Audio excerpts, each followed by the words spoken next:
Hi guys! So welcome back to my vlog and this is Medbex. Wow! I'm so sorry guys na ngayon lang po ako nakapag-upload ulit ng aking vlog video here sa YouTube channel ko. So sa vlog na ito is ipapakita ko sa inyo kung ano yung mga ganap ko a week before going to USA. Woo! Kaya, go na bells na!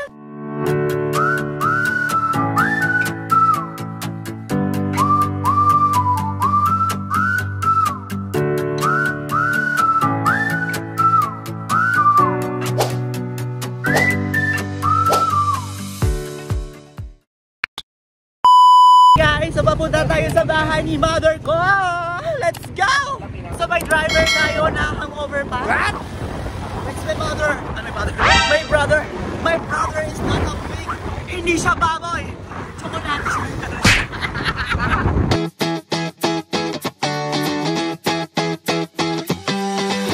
So ito yung first ganap ko. Umuwi ako ng Iloilo kasi gusto ko mag-spend time with them bago ako umalis ng Pilipinas. Dito umuwi ako na hindi alam ng mother ko na uuwi ako sa Iloilo. Kasi alam niya na didiretso na ako sa USA kasi nga gagastos pa ako ng pamasahe pauwi ng Iloilo. Sa likod ng hospital, doon po yung bahay namin. Perfect, diba? So I have 4 days po sa Iloilo to spend time with my family and uunahin na natin si mother dito. And yes po, medyo magubat po talaga yung lugar kung saan po pinatayuan ng bahay. Pero ilalaban natin to for the vlog.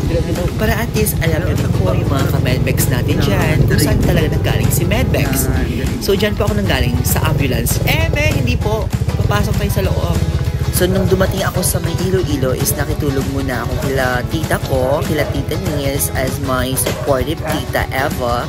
So ayan. So kinabukasan, pumunta na agad ako kay mother. So, ito po yung bahay namin na nasa gitna siya ng kagubatan. Ang perfect, diba? Yung gusto ko yung parang, yung atake dyan is parang may isang kastilyo sa gitna ng kagubatan. Ganon yung atake ni mother ko dyan, yung fairness. Pero yun nga, yung problem kasi dito is yung right of way, just in case na magkaroon ng sasakyan, ganon. So, ayan. Alam nyo ba guys, hindi niya talaga alam na umuwi ako ng Iloilo. And, ayan. So, nakikita nyo, ayan yung bahay namin sa kabila. And then si mother doon kasi is natutulog siya doon sa parang balkonahin na yan without knowing na ako yung nagsasalita sa kanya.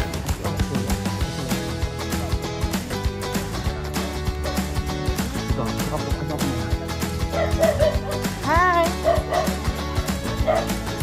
Pakibukas po yung bahay. Pakaganda naman ng mother dear. Pero ba, ayun lang ako uli. Ako pala mo, diba?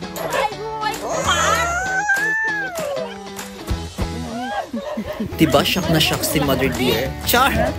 So ito po yung bahay namin sa Iloilo, diba? Napakagara. Ang ganda. Mukhang vintage na vintage siya. With the ancient, tawag dun yung meron siyang pitik ng ancient times. Diba? So this is my mother. Wow! Napakabongga naman to guys. Kasi nga naman, may pa-horticulture. O diba? Perfect. Meow, meow, meow. Meow, meow, meow, meow. Meow, meow, meow. Ayan, nagkikwento siya sa kapatid niya kung paano ko daw siya sinurprise. Dalawa naman kami. Tapos ibot ako ka batang-bata kami. Ibot ko nga may nagagahan ka eh. May ilig sa sorpresa. So, ayan, spend time tayo sa mga cousins natin. And then, dito kasi, sa playground na to, nanggigigil kasi ako nung kabataan ako na hindi ko to abot. So, aabotin natin siya. Diba? Ganun tayo eh. And yun nga, kinaya ko na nga siya. Nakaka-proud in fairness. I am so proud of yourself. Luka! At syempre, bumisita tayo kay Lolo at Lola para humingi ng guide from them. Kasi nga, aalis tayo ng Pilipinas. At syempre, sa aking father dear, kasi kasama ko to noon pa.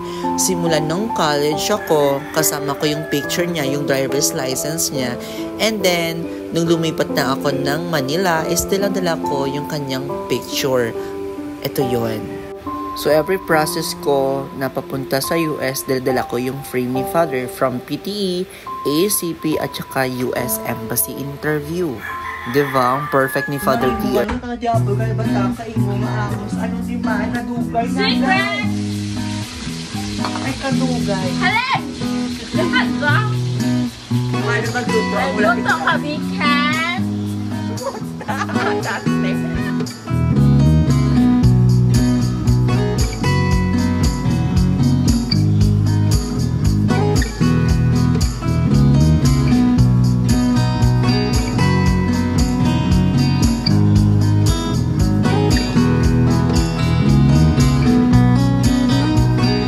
Dito, pabalik na po tayo ng Manila kasi may kailangan tayong aayusin doon sa mismong hospital kung saan tayo nag-resign.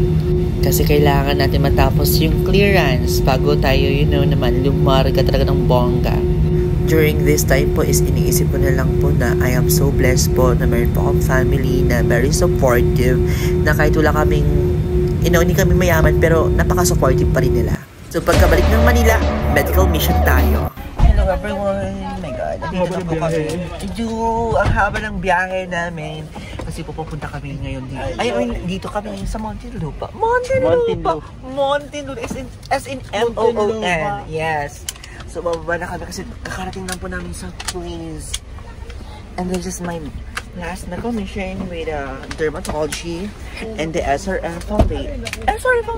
SRF. And yeah, dito na baba naman tayo. Yes. Ayan, so bababa na tayo. Hello, Sir Denji. Oh my God, you're so cutie. Meow, meow, meow.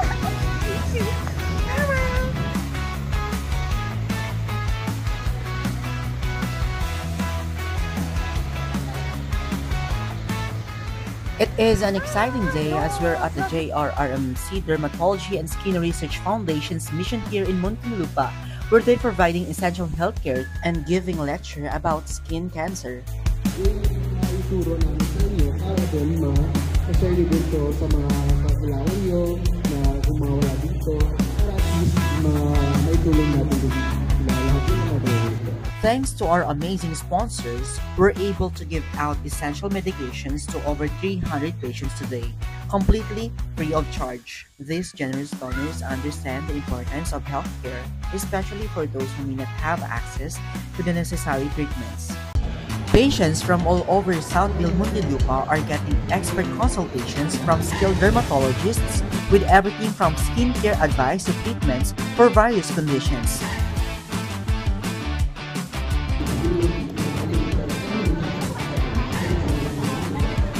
The volunteers of JRRMC Dermatology are making sure everyone gets the care they need. The JRRMC Dermatology and Skin Research Foundation is doing incredible work, and it's truly a privilege to be here. Thank you to all the volunteers, doctors, and everyone involved. Ayan, so dito na kami sa Evia. Yeah, after medical mission.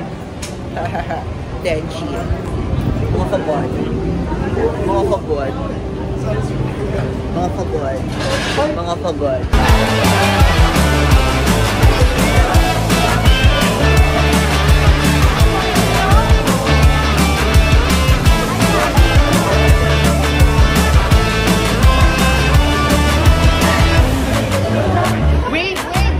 And the president of Skin Research Foundation, Dr. Casey. Thank you, Doc. Thank you.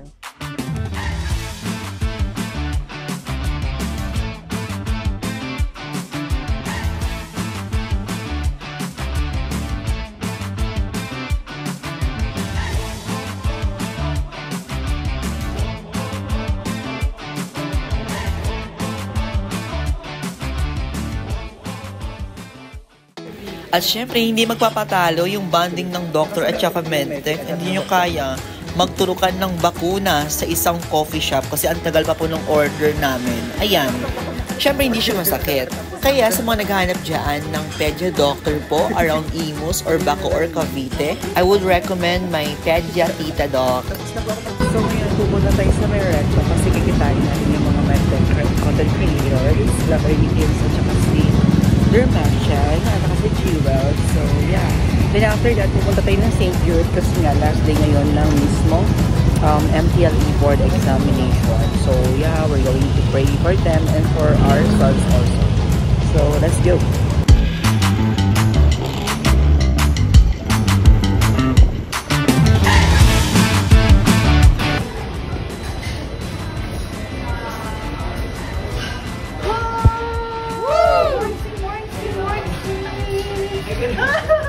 Ay, gusto ko yung pa-vlog din. Ano yan?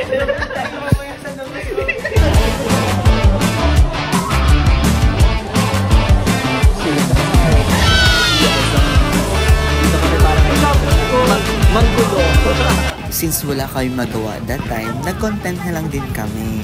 So ayan, so nag-i-interview kami ng mga medtech students after day 2 ng MTLE 2025 March Takers. Ese cuerpito que tú tienes, el traje de baño chiquitito te queda. Esa blanquita con el sol y de una ya se pone morena. Kaya maraming salamat kila Di Martian, Jewel, Ernie, Chloe at saka kay Rian. Eto na nga, ginabi na po si Di Martian natin. So ayan yung mga medtech natin, nag-endorse po sa kanya kung ano yung gagawin sa next shift. Charot!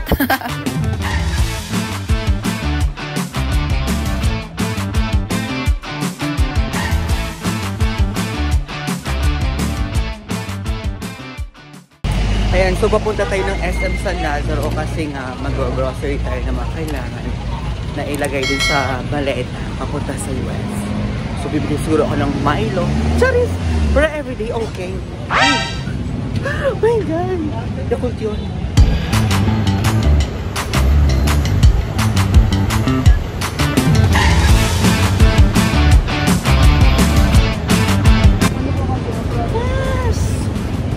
This is it! My gosh! Perfect yan. Nagutom muna kami. So, bababa muna kami ng food court. I'm hungry. Super hungry. Okay. Super... Magic syrup! Magic syrup.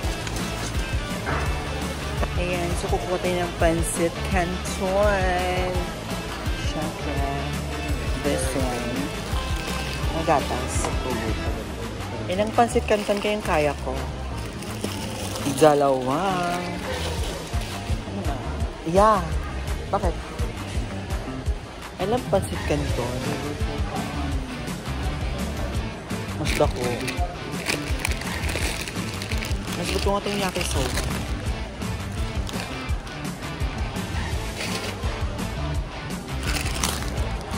Yakisobas for life.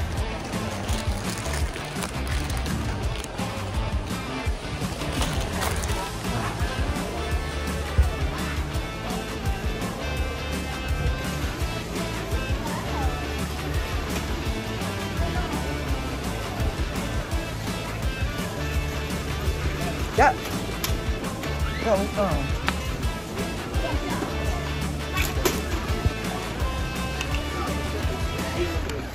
Kaso wala siya ano.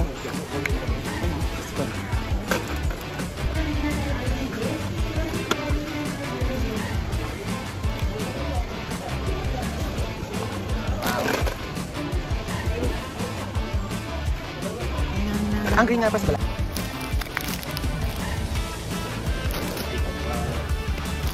Dito mo?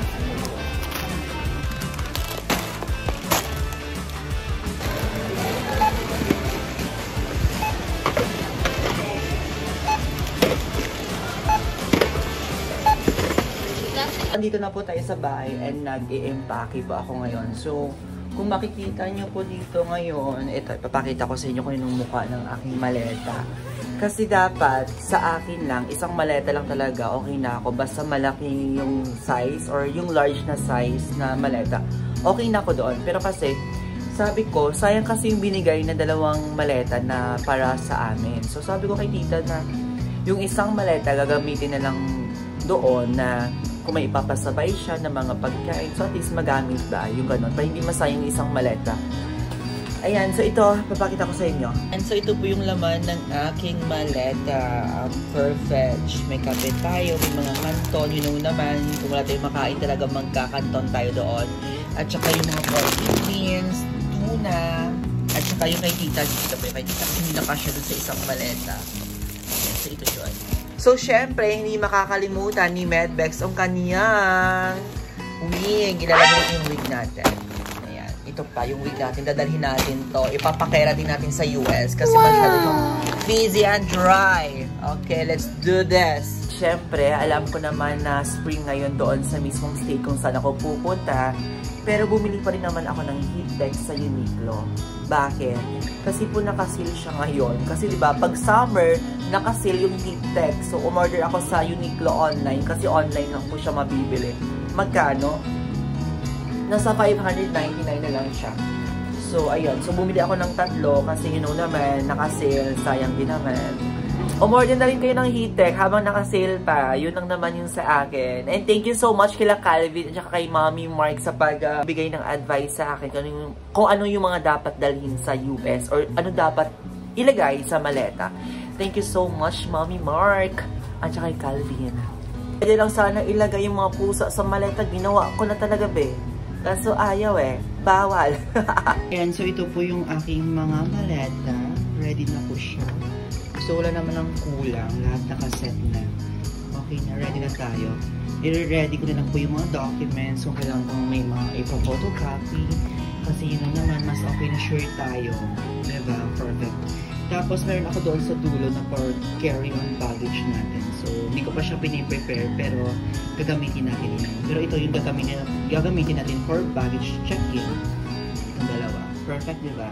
So habang nag-aantay kami ng flight namin pa US, so yung ginagawa ko po is tinatapos ko yung mga task na binibigay po sa amin ng hospital. Especially po sa mga new employee po. So yan po. So lagi ko pong chine-check yung email namin kasi baka may mga nakalimutan akong i-fill in, yung mga documents na dapat i-prepare. So at least prepared na rin. Tapos, super bilis lang talaga siya. Kasi nga naman, April 1, lilipat kami sa apartment. Then April 7, magsa-start na yung orientation sa hospital. So ang bilis lang talaga. Pero kasi ang bilis din lang talaga gumalaw yung mismong employer namin. And I am so very thankful po sa employer namin. Ang galing nila mag-assist. Yung support nila, ang galing. So, ayan lang. So, yung kadalasan na tanong na nare-receive ko ngayon is, ano ba yung feeling mo right now? Since paalis ka na ng Pilipinas or papunta ka na ng US? Honestly po, yung sagot ko doon ay sad. Kasi may maiiwan ka, yung ganon. Tapos nakakatakot kasi panibagong environment naman yung pupuntahan mo. So, maiisip mo kung paano ka mag-a-adjust doon. And at the same time, nakaka-excite kasi nga panibagong journey siya talaga. Ng buhay mo talaga ba? As a medtech be. Tapos, masaya.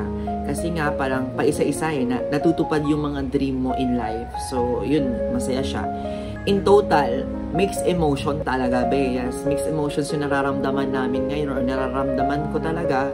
Aside sa mixed emotions na nararamdaman ko ngayon, I am always praying to God na i-guide palalo yung family namin dito sa Philippines and also us na papunta dun sa America na sana ay makaya namin yung adjustment. And also, I am praying for the blessings also na sana ay tuloy-tuloy yung blessings natin.